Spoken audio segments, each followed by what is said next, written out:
Hello, this is Dr. Natalie returning to you with My Heart is a Home. That's this summer season where we're going to talk about the fire element. And I hope you can hear these lovely crickets in the background. I asked the Father to please create a peaceful sphere for me to be able to do this recording, because as I've mentioned before, a million obstacles usually either try to prevent the recording of my sessions or the uploading, which is why I do so few. It has been very, very, very difficult. And while I'm working on the garden of my heart, my level of frustration still rises too much, and I'm trying to keep that level down. This is why I ask you to like and or share these videos, because I do not get a lot of views due to the infrequency of my posting. And this summer we will be talking about the fire element, which involves the heart, the yin organ, and the small intestine, the yang organ. Chinese medicine paired these two elements together, meaning they are very important working together, over 3,000 years ago. And our progressive, traditional Western medicine just decided in the last 3 to 4 years that maybe your gut bacteria has an effect on the heart.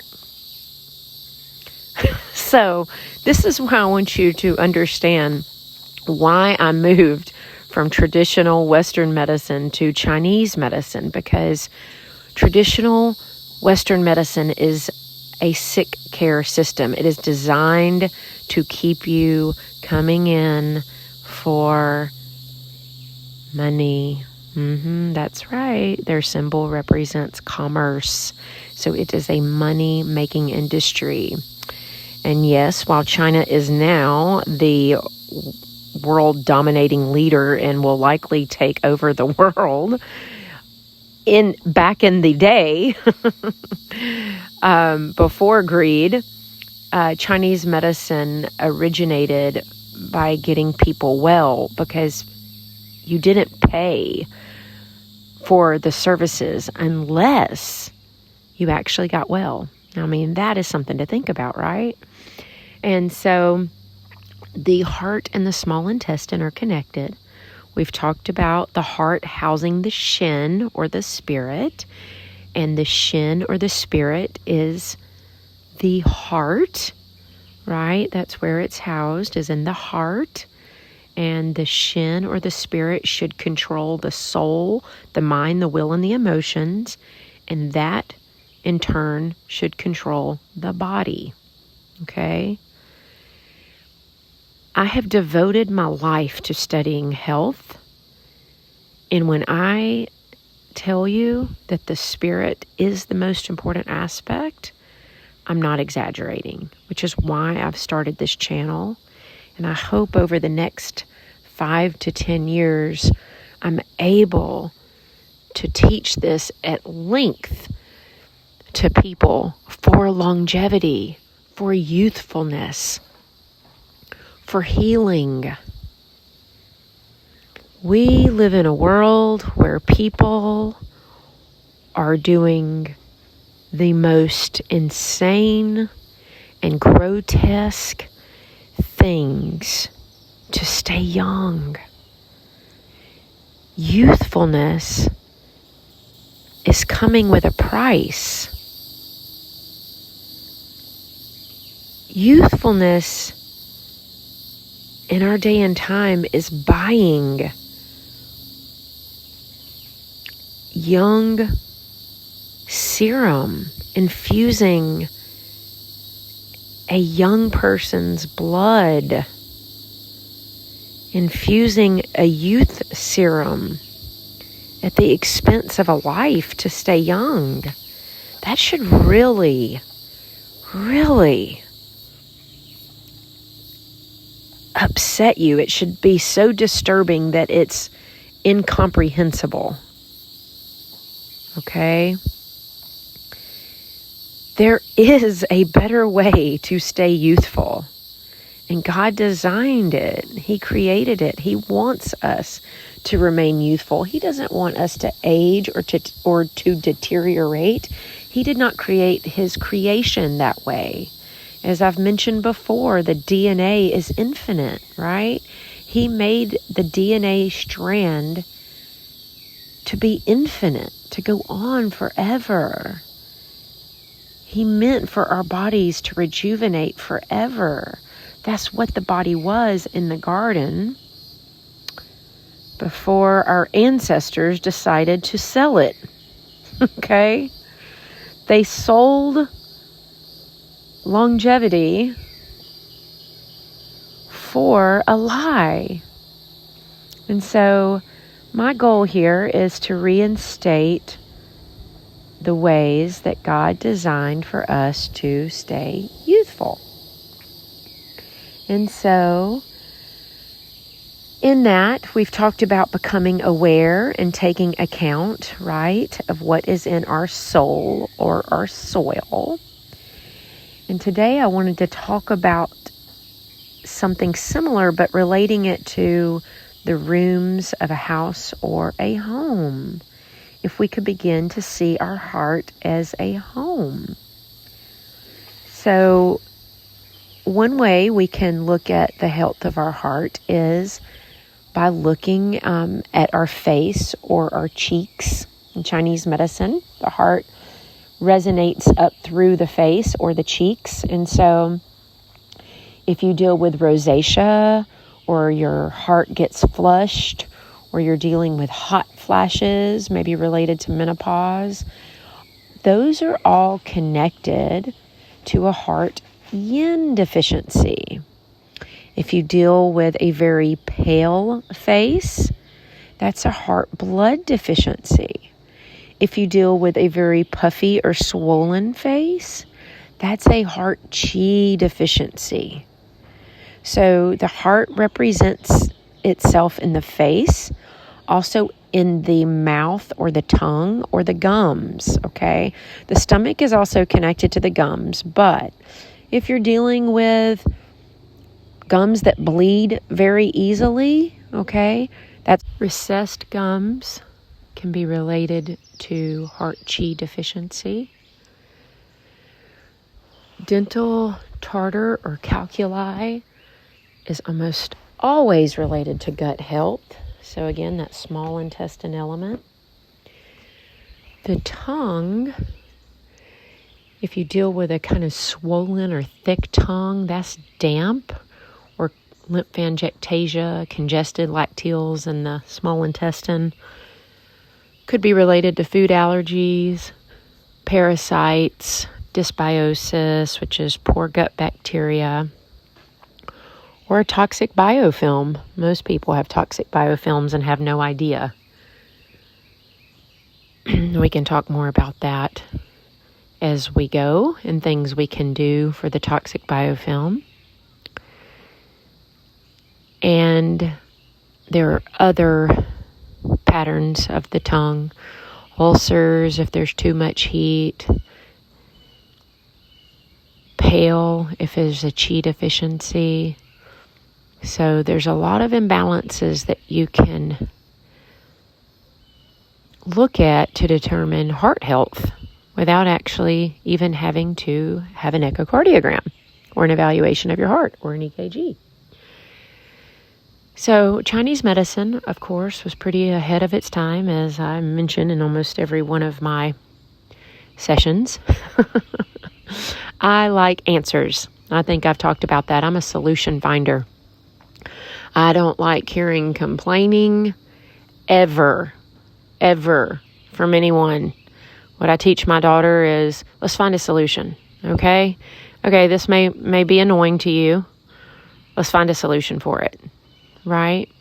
But we live in a world where we've learned to patch things.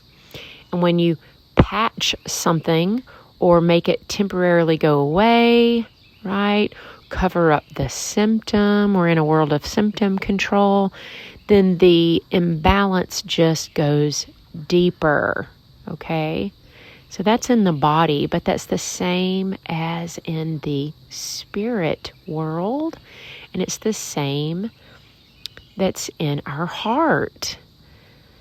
So grief, trauma, woundings, word curses, generational curses, all of those things that affect your heart, if you do not get those out of the soul or the soil of your heart, the condition will just go deeper.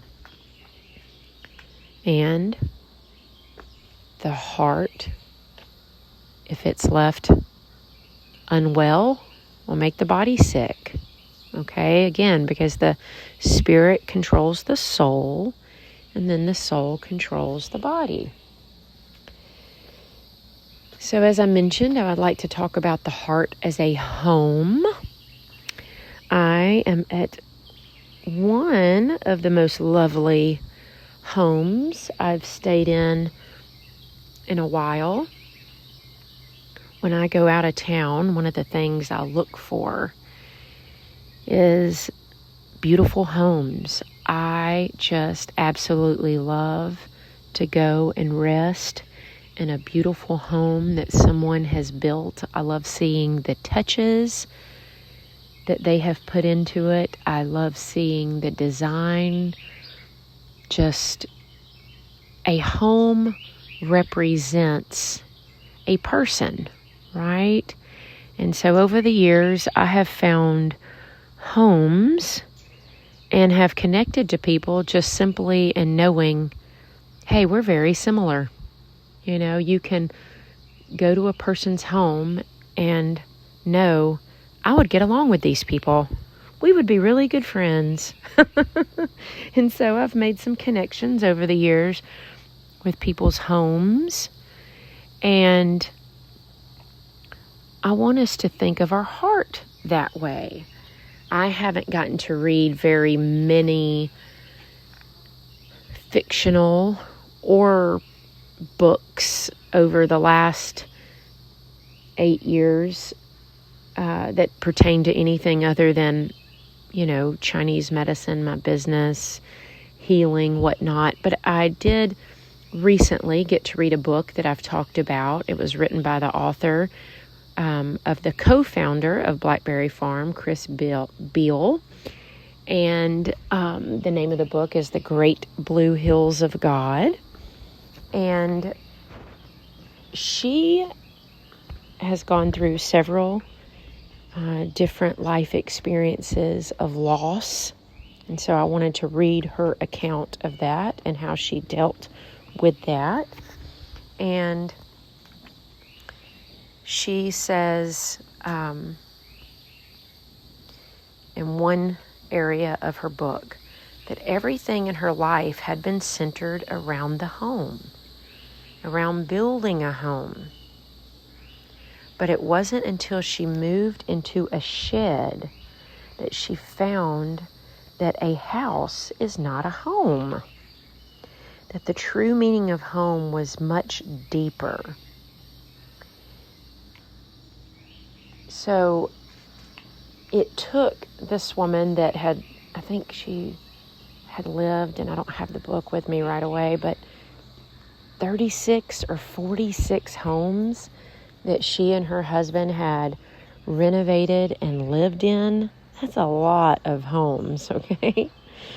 And it wasn't until she moved into a shed that she found out the true meaning of home.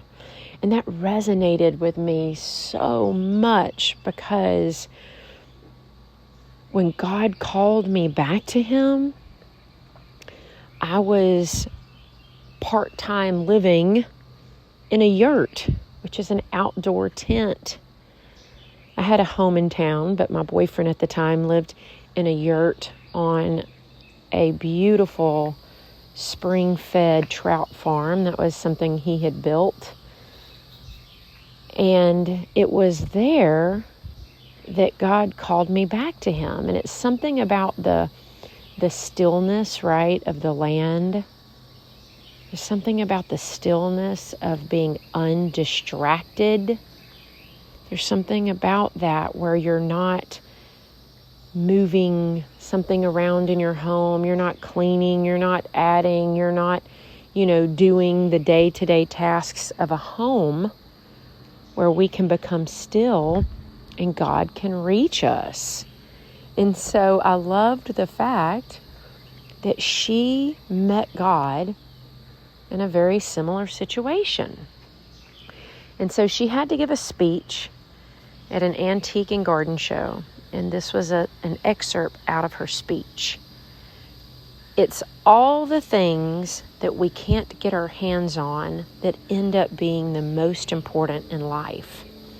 I'm so happy to know that God has me in the palm of his hand, for God is home. And then she says, hold on to whatever your home is for you.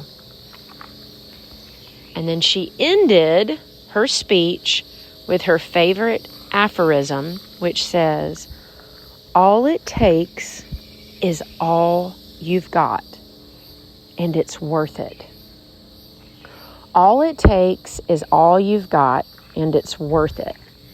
I want you to think about what I've said on this page. We have to do the work.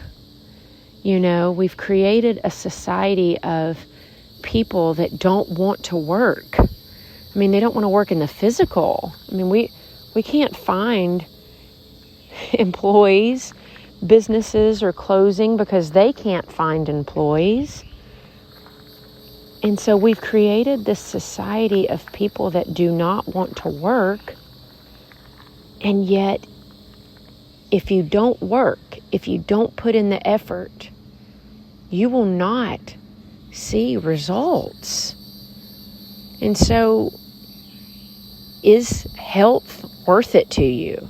Is longevity worth it to you? Is healing worth it to you? You want to put the work in now. You want to heal what we can now. You don't want to wait until you're in the middle of a crisis, or you're sick, or your body isn't well, or you're fighting a disease, or fighting cancer. It's better to do the work before. One, it will prevent most disease or dis-ease in the body. But two, when your spirit is strong, you can overcome most anything in life. So I wanted to read another section out of her book. And she said, rock bottom was also where I began to rebuild my life. And the rock that met me at the bottom was God.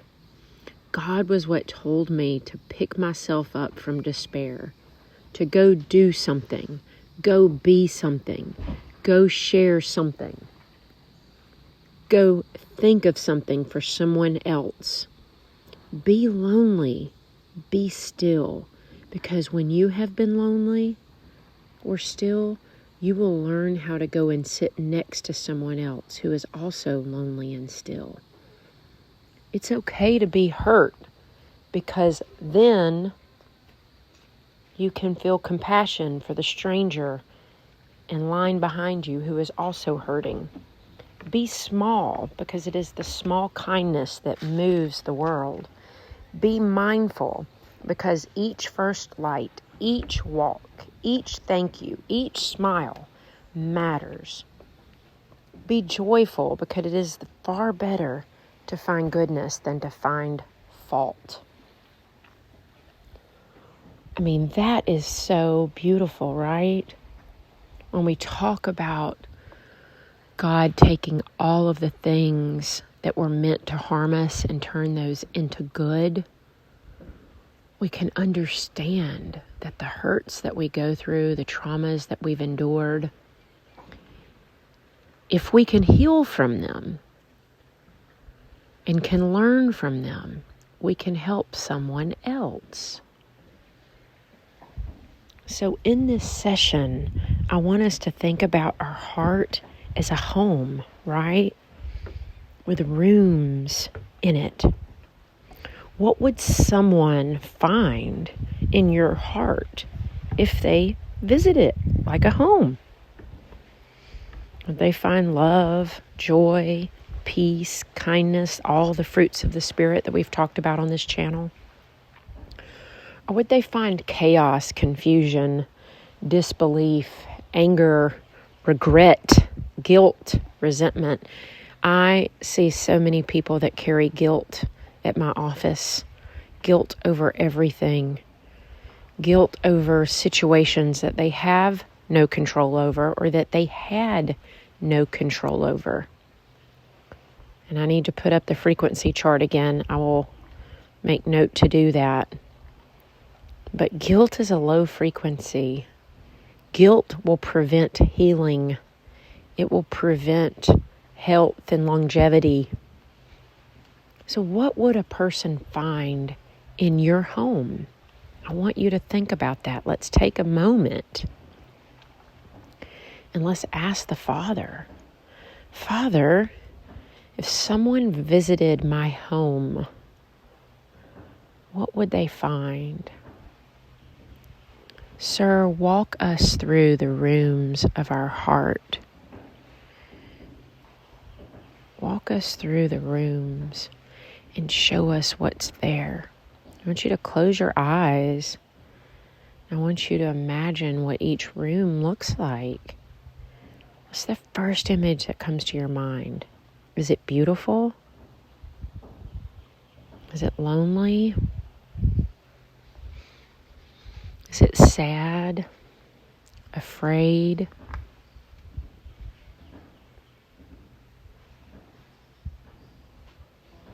Where do you see yourself in the rooms of your heart? Are you happy? Are you enjoying a moment or a memory? Are you crouched down and afraid? I did this exercise a couple of weeks ago. And in the exercise, I realized I had fear. And I don't like fear. Fear is an enemy of faith.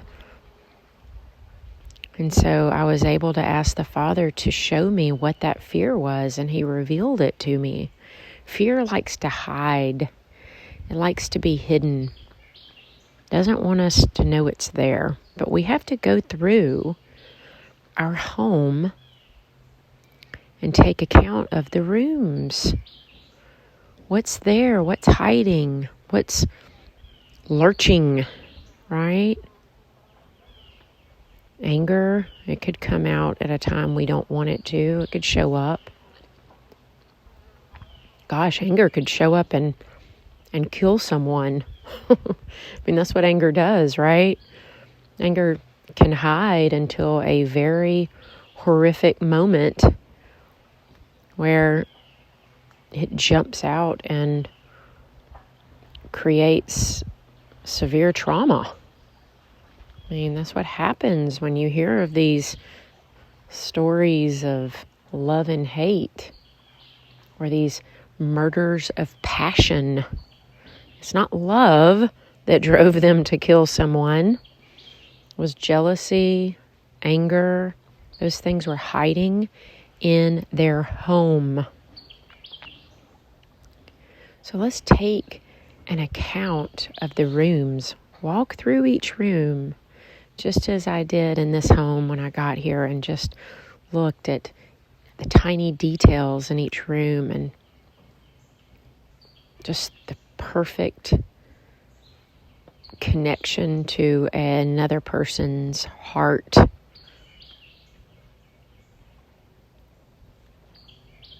What do you see? If you've lost someone, you may see them there. And if you see them there, that can be grief, okay? Dwelling among the tombs. You haven't been able to let them go yet. I'm not saying they can't live in your heart, but we don't want the grief to live in your heart.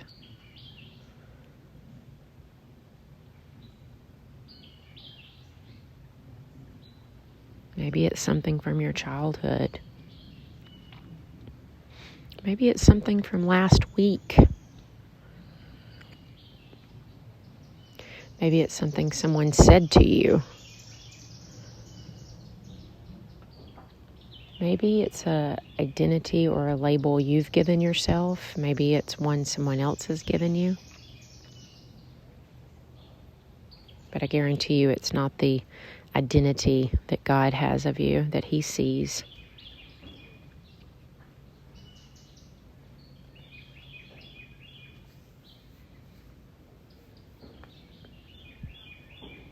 So let's take what you have found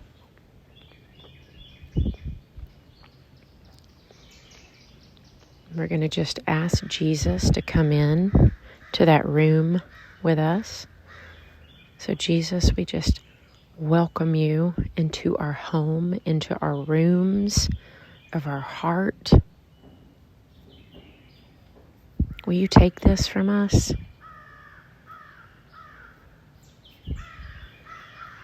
You have to give it to him. You have to hand it over. He will never take it from us. He will take it if we give it, if we release it. His arms are always stretched out, ready to take whatever we will give. But his hands are open. He doesn't reach or grab for anything. He's patiently waiting on us. It's our will that has to relinquish what we no longer want to hide in the home of our heart or the rooms of our heart. And so after you've given that to Jesus, we'll ask Jesus to give you something beautiful in its place. So Jesus, we just ask for you to show up,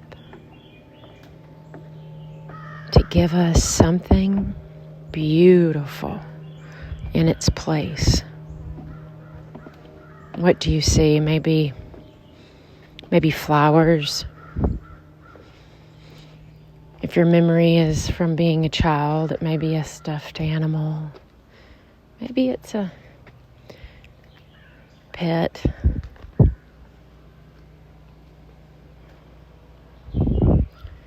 Maybe it's another gift like love or peace or joy. Maybe it's a new identity, a new name.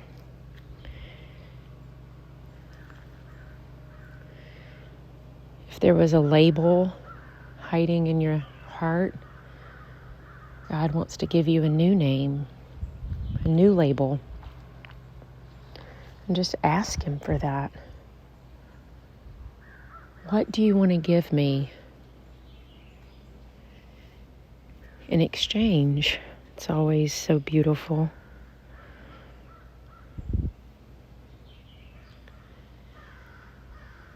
If you were hiding like I was and dealing with the fear of something, sometimes he'll just take your hand and make you laugh or dance or sing. As I've mentioned before, Jesus is always silly with me. That's that childlike faith that the Bible talks about. You have to have childlike faith. Life was never meant to be a weight. It was never meant to be a struggle, difficulty, or serious. Life was meant to be lived in the garden. It was meant to be beautiful and supernatural.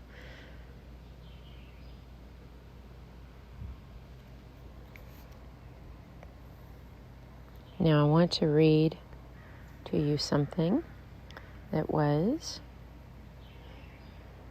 in the One Year Bible today.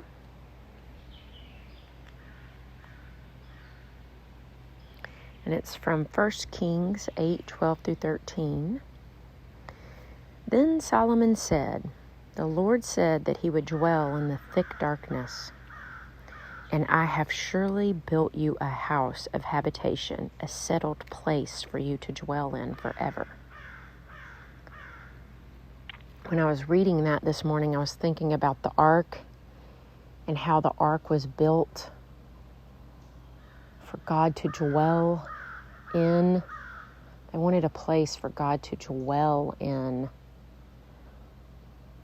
Solomon's temple, they wanted God to dwell in it. They wanted to build something with their hands that God could dwell in, because after the separation in the garden, before Jesus, man had to visit God through priests and sacrifices. And Jesus changed that. He made a way for God to be in our heart, to make his home in our heart rather than in a temple or an ark. So in 1 Kings 8, verse 26, Solomon says, "Now, O God of Israel, let your word which you spoke to your servant David, my father, be confirmed. But will God indeed dwell with men on the earth? Behold the heavens and the heaven of heavens, in its most extended compass. It cannot contain you. How much less this house that I have built?" I mean, God is infinite, right?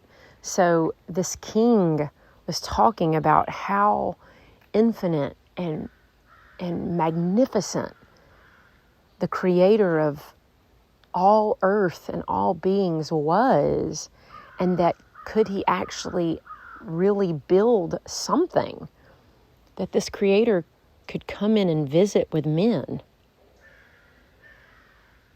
I mean, you got to let your brain wrap around this sometimes. Think of the magnitude of that, right?